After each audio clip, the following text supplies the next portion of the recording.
When James Gunn and Peter Safran took over DC Studios in late 2022, they were inheriting a brand defined by years of box office volatility. Their first major test arrived in the summer of 2025.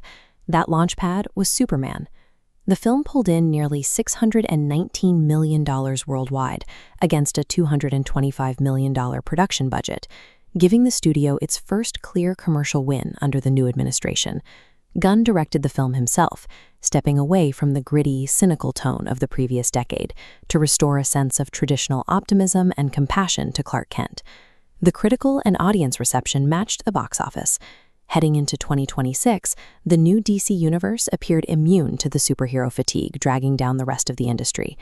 Then came June 2026. This was a historic stress test for the studio, marking the first time they attempted to release two major projects in a single month. This chart shows the stark reality of that month.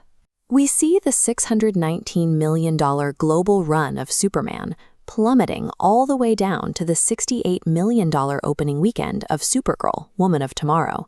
The film totally flatlined in European markets. Under the previous DC regime, a financial drop-off of this magnitude would have triggered immediate corporate panic. Executives would have mandated massive script rewrites and quietly canceled upcoming slates to cut their losses. But that didn't happen. DC Studios co-CEO Peter Safran stated that while the film didn't meet expectations, it was only one component of a broader, long-term strategy. Nothing was changing. So how exactly does a studio absorb a massive financial disaster without panicking?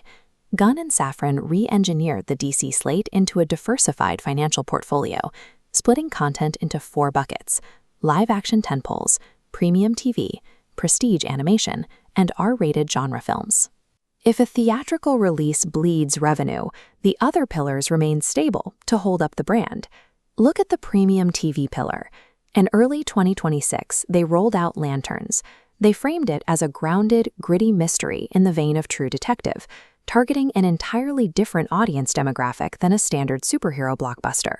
Then there's the prestige animation pillar. During that exact same month of June 2026, DC also released the animated feature Batman: Nightfall Part 1. They premiered it at the Annecy International Animation Film Festival. This elevated the brand's cultural prestige completely independently of traditional box office metrics. By decentralizing their financial bets across streaming platforms, high-end animation festivals, and theatrical releases, DC eliminated the existential threat of a single box office bomb taking down the whole company. That diversification continues with their scheduled October 2026 release, Clayface. This film is a tonal pivot for the studio. It's an R-rated, body horror thriller centered around a disfigured Hollywood actor. The original pitch came from horror auteur Mike Flanagan. Studio leadership was so impressed by his script that they immediately fast-tracked the project, even though it wasn't part of their initial Chapter 1 announcements. Leaning into these lower-budget, auteur-driven genre pieces means DC minimizes its reliance on traditional four-quadrant superhero returns. They don't need Clayface to make $1 billion for it to be a success. Protecting this entire production pipeline is a strict quality control mandate, the script-first rule. We saw this enforced when major projects like The Authority were actively paused and moved to the back burner because the script wasn't ready. DC now only greenlights a project when the story dictates its time. This untethers the studio from the old Hollywood trap of rushing a half-baked movie into production just to hit a publicly announced release date.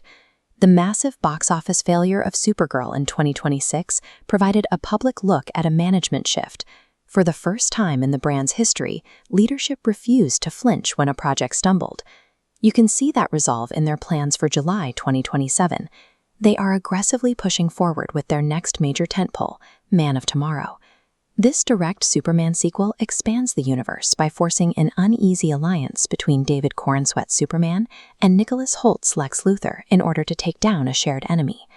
Keeping that proactive momentum moving forward is a sharp contrast to the historically reactive, panic-driven decision-making of their parent company, Warner Bros. Discovery.